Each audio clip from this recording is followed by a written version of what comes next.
કોઈના નાકમાં દાંત હોય? તમને થશે આ શું કહી રહ્યા છે? હા, આવો કિસ્સો બન્યો છે રાજકોટમાં.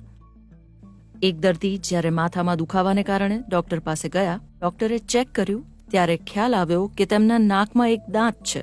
અમારી પાસે રિસન્ટલી એક 38 વર્ષની મહિલા પેશન્ટ આવ્યા હતા, જેમને નાકમાં શરદી રહેવી, વારે ઘડી નાક બંધ રહેવું, નાકમાંથી દુર્ગંધ મારતું પ્રવાહી નીકળવું, માથું દુખવું, આવી તકલીફ છેલ્લા 10 વર્ષથી પણ વધારે સમયથી હતી.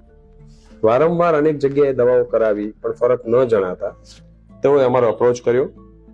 અમે લોકોએ નાકમાં દૂરબીન વડે જ્યારે તપાસ કરી ત્યારે અમને માલુમ પડ્યું કે કંઈક નાકમાં સફેદ કલરનું સ્ટ્રક્ચર છે. અમે એમને સીટી સ્કેન માટે એડવાઇસ કરી. સીટી સ્કેન કરાવતા એવું માલુમ પડ્યું કે કંઈક ટૂથ લાઇક સ્ટ્રક્ચર એ નાકમાં છે. એટલે ફોર અવર સરપ્રાઇઝ આ ઉંમરે દાંત કઈ રીતે ત્યાં હોઈ શકે? એટલે અમે સગાને સમજાવ્યા અને ઓપરેશન માટે એની તૈયારી કરવામાં આવી. જ્યારે દૂરબીન વડે નાકનું ઓપરેશન કરવામાં આવ્યું અને સ્ટ્રક્ચર જ્યારે કાઢવામાં આવ્યું, ફોર અવર સરપ્રાઇઝ અમને પણ એવું લાગ્યું કે આ શું છે, તો એ જ્યારે નીકળ્યું ત્યારે આખો દાંત હતો. આ પ્રકારની સ્થિતિને મેડિકલ ભાષામાં ઇક્ટોપિક ટૂથ તરીકે ઓળખવામાં આવે છે. ઇક્ટોપિક ટૂથ એટલે દાંત ખરેખર ઉગે જડબામાં, પણ ઇક્ટોપિક એટલે જે જગ્યાએ હોય એ જગ્યાએ ન હોવું અને બીજે હોવું, ધેટ ઇઝ કોલ્ડ ઇક્ટોપિક મેડિકલ ટર્મિનોલોજીમાં.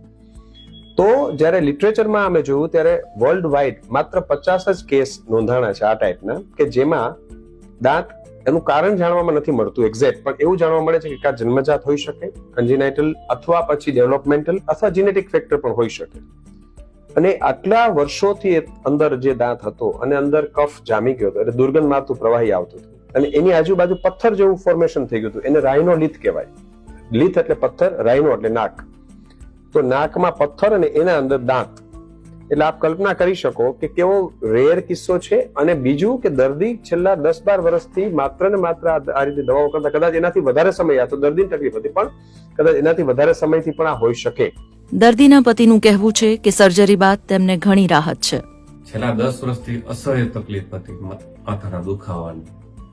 માથામાં દુખાવાને કારણે અંદર ઘણીવાર મૂંઝાણો થતો, ઓક્સિજનનો અભાવ રહેતો મગજમાં. અત્યારે ઓપરેશન દરમિયાન સારી એવી રાહત આવી ગઈ છે.